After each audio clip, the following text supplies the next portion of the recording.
All right, everyone, thank you for joining in. It's a pleasure having all of you here on this evening. I know you all have very busy schedules, so we're going to try and keep this as short and crisp as possible. Today, as you can see, we are going to be speaking about the decoding the impact of RBI card tokenization guidelines on your business. So the title pretty much says it all, right? We're going to be discussing some of the RBI guidelines that have recently come up and the kind of solution that we have come up for it. Today's agenda, we're going to be first kind of going into details about what the RBI guidelines are, what are the implications of these guidelines on various businesses across India. Then we're going to go into a little bit of what is tokenization and what that means for your businesses, right? We are sure that most of you will have this question on how do we make sure that business continuity is not impacted. That is what we will be getting into next. And lastly, we will be giving you a sneak peek into what is Razorpay's tokenization framework, what is our approach and our solution for this. How the webinar is structured is for the first 30 to 40 minutes. We are quickly going to run through these slides so that we can give you a proper overview of what these guidelines are, what tokenization is, and everything of the sort. Post that, we will be opening up the floor for Q&A. Now, during the presentation, if you have any questions, we request you all to just keep yourselves on mute, but you can ask us questions over chat, and we have multiple experts over here in the room with us who will be answering all of your questions as and when the time goes on. As soon as we are done with the presentation, we will be opening up some breakout rooms, and each of these breakout rooms will be attended by experts, and you can have your questions personally answered by these experts. So until we are done with the presentation, I request all of you to please stay on mute so that we can hear the speakers clearly enough. Coming to the speakers, today we have four of our experts here who would be speaking for us, starting from Mr. Khilan Haria, who is the VP and Head of Payments Product at Razorpay. Then we have Praveer Shankar, who is the Associate Director of Product Payment Methods. Then we have Kushal Salecha is the Product Manager at Razorpay. And then we have Suvida, who will be, who's from the Banking Solutions team, the Associate Director. These four will be guiding us through the deck and the presentation. Apart from these speakers, we also have multiple experts who would be answering your questions over chat, as well as in the breakout rooms at the end of the presentation. I hope that pretty much sums up everything that we're going to plan for the next 2 hours, and we hope that this is worth your time. As we've mentioned before, this is a closed door webinar. So as you would have noticed, we have not made any social media mention about this. This is a very closed door invite for only our top merchants, and all of you are here, and we appreciate you making time for us. So without further ado, take it away. Parag? Yep, thanks Cheryl for the introduction. So folks, I'm Praveer. I'll be talking just about a background about how does the transaction happens today. So this is a typical traditional way of transacting a typical card customer in today's e-commerce field. So customer enter the card details. We collect the consent on the UI that customer wants to save the card details. Now card details are saved in the vault. Vault can be hosted by a payment aggregator like Razorpay or merchants like Flipkart or Myntra like that. And then once the payment is processed, the card details are saved in terms of a token, which is generated by in-house vault. In subsequent transaction, the customer just need to enter the CVV and then the transaction happens, right? And we all know the benefit that we get out of safeguard transaction, right? That is 4% of revenue uptake that we get straight away if the transaction is happening via safeguard. Next slide, please. Now, what is the RBI guideline and why is it being enforced, right? If you talk about the, let me talk about the motivation that in recent days, like we have encountered the data breaches, the fraud that is happening, and the kind of consumer uptick we see in adopting the online payments, right? At the same time, we need to ensure that consumers are trusting the online payment medium, right? And in this scenario, it's very much important that we safeguard the interest of these consumers and we build solution that is more focused towards avoiding frauds and data breaches, right? And that's why the guideline was in place. Now, the guideline states that businesses or the payment gateways and the aggregator are no longer to store the actual customer card details. That means that Razorpay or the customers like, Flipkart cannot store the card details. Reason being, Again, less parties storing the card details, there are less chances that the data breach can happen. Now, to continue offer the customer a safe card experience, businesses have to adopt to a tokenization solution that can be powered by issuing bank, or it could be a network. We'll talk more about the RBI guidelines and its interpretation at the towards the end of the solution. Next, please. Now, the implication of the RBI guideline for the business on a very high level, if we have to talk about it, it would significantly impact the conversation as high as 30%, because that's what we see that the safeguard brings to the businesses right away, right? So 30% conversion dip will bound to happen on that. Poor customer experience, yes, because every time a person like me have to enter the card details, and again I have to fetch the card details and then add it, rather than just remembering the CVV does not help. Now, inability to provide personalized experiences like payment related offers or the card related offers that will not be visible upfront to the customers, again that leads to the poor conversion on the merchant checkout. Next slide, please. Now, tokenization coming into the picture, how does the transaction happens? Now, the whole idea is how do we provide the similar customer experience while the heavy lifting is done by the payment aggregators or Razorpay, right? In this case, like the purchase will be, for example, if the purchase is made using debit card, customer consent is taking that we are going to save your card details. Now, the post the payment is successfully processed, the card details is converted into the token that can be powered by networks or issuers. Card token details are saved. That is with it could be with merchants, it could be with the payment aggregator like Razorpay. Now, in subsequent transaction, the customer continue using the saved card via entering the CVV, and the payment is processed via token. Now, in this case, the card details are not stored anywhere, neither with the merchant, neither with the Razorpay, right? And that's how we safeguard the interest of the consumers who are transacting online, right? At the same time, we ensure that businesses are continue to getting the benefit of 4% uptick in the successful conversions from safeguard details. Now, Kushal from my team will take you through in depth about like the solution that we have proposed for the tokenization. And over to you, Kushal.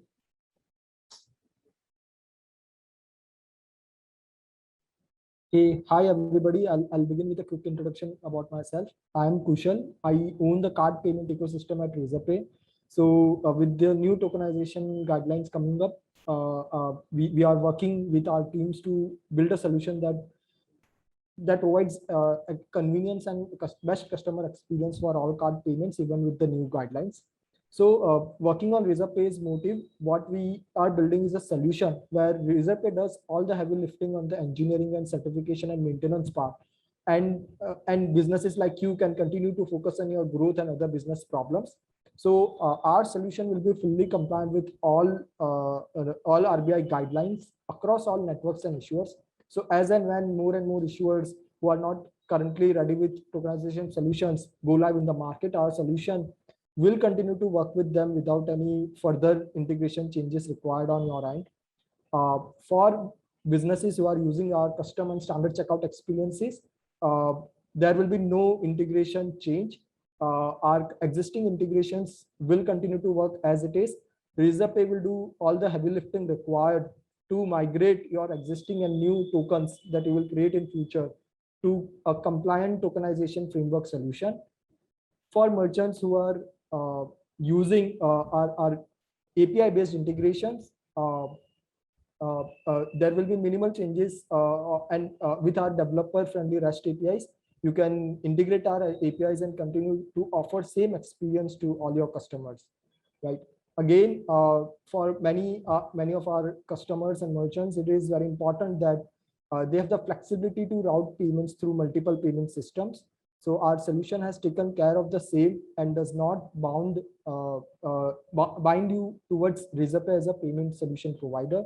You can use Razorpay as a single point of integration for creating and processing tokens, but at the same time, you have the flexibility to process your payments through any other payment service providers. Whole and whole, we have tried to have minimal or if possible, no changes to your current payment stack while you continue to provide tokenization framework solution to all your customers. Yeah.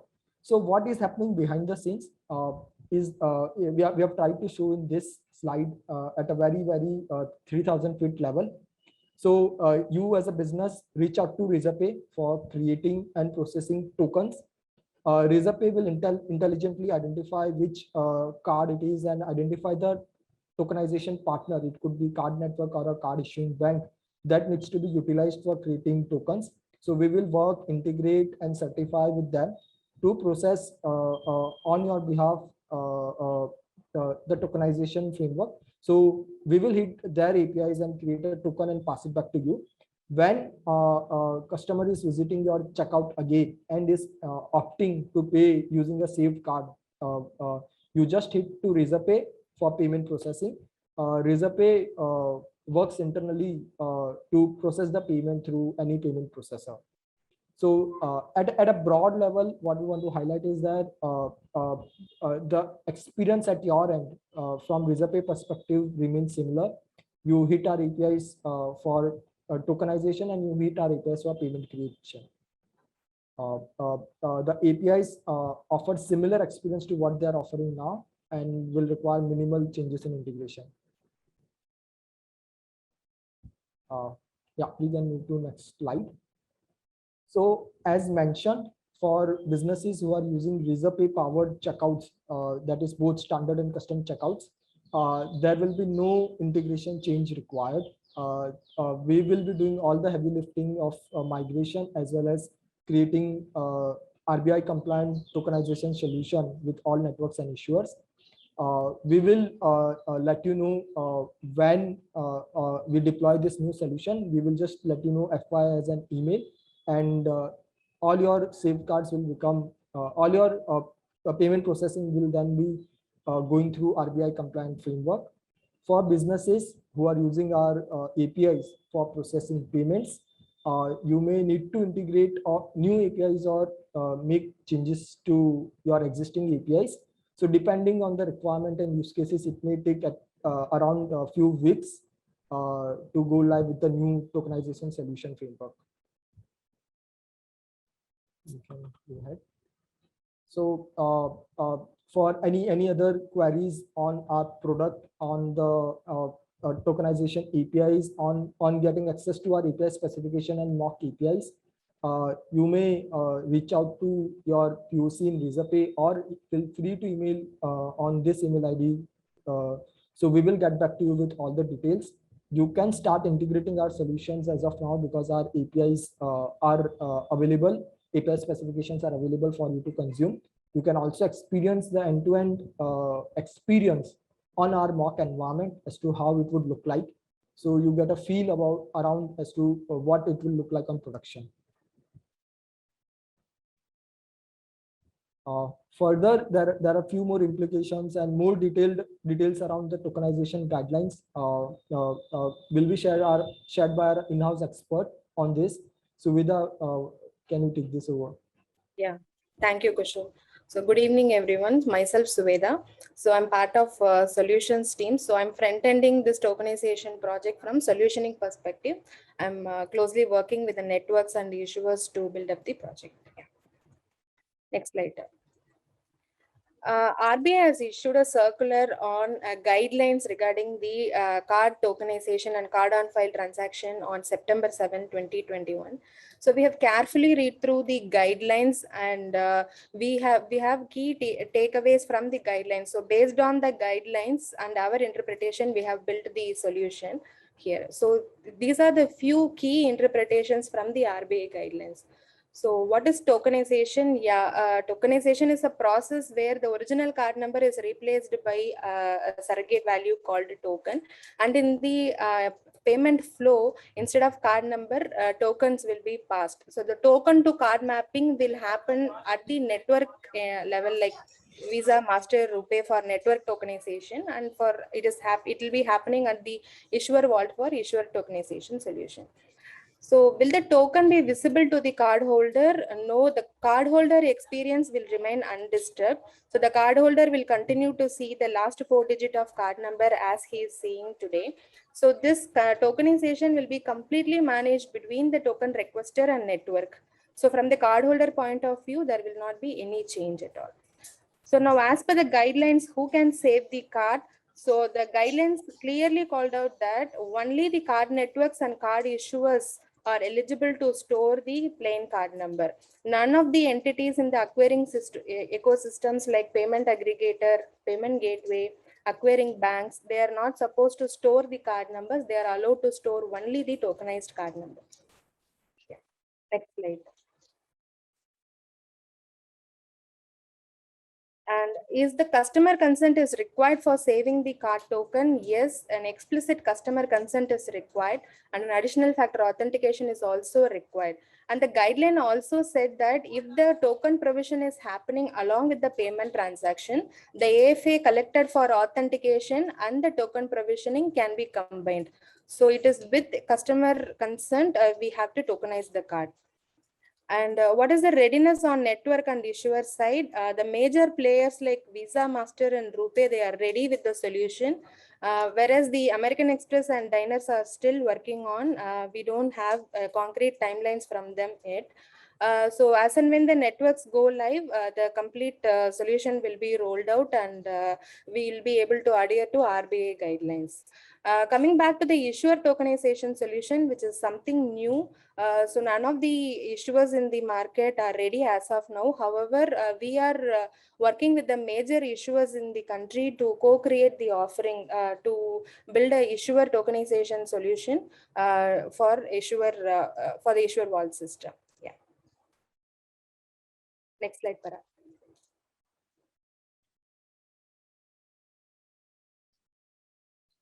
So what fields can be saved by the business PA and PG? The guidelines clearly said only the last 4 digit of the card number and the card issuer name and the network details can be stored. Apart from that, none of the details of the card should be stored and processed by the payment aggregators and the payment gateway. So whether the customers will be allowed to view and delete the saved card tokens, yes, even the merchants should give a provision to delete the saved card at any given point of time. And the issuing bank is also expected to provide a portal where the customers can view what are all the cards that has been saved for all the businesses. And at any given point of time, he should be given a facility to delete the token from the saved card option. So that provision should be there. And then what about the migration of the old card? The guidelines clearly called out that migration also happened with an explicit additional factor authentication. However, this will disturb the customer experience. So we have asked for more clarification on this point from RBI. However, we are yet to hear back from them. In Razorpay, we have built a seamless migration solution. Like if the network tokens are ready for a card number now in some time, whatever transaction that is happening on the active card between the time when we go live and the December 31st, we will be able to migrate without any disturbance, without any additional factor authentication. However, if there is no transaction happen between this time period, then additional factor authentication have to be taken, and then the subsequent transactions have to be processed. So this is our stand on a migration of the existing card details. So these are the few critical interpretation from the RBI guidelines, and these are the base for us to build both the network tokenization solution and the issuer tokenization solution. Awesome. Thank you, Subhadra. Right. So far we've spoken about, the entire RBI guidelines around this. So just to quickly sum it up, the guideline is that basically businesses, payment gateways, and aggregators cannot save actual customer card details in their systems. How this impacts your business is your customers will not be able to avail a saved card experience, and that could impact your revenue as much as 30%. Razorpay solution for this allows you to continue providing to your customers a saved card experience, and this solution is completely compliant with the RBI guidelines. That's pretty much it for summing it up. Now we will be opening up the floor to questions, but before that, I will be opening up about 3 breakout rooms. Please feel free to join these breakout rooms and ask your questions directly to the experts themselves. They are there to help you out, and we are here to make sure that each and every one of your queries are answered to the best of our ability. Alrighty, opening all rooms. Please feel free to join breakout room 1, 2, or 3, where you will meet with our experts who will be answering all your questions.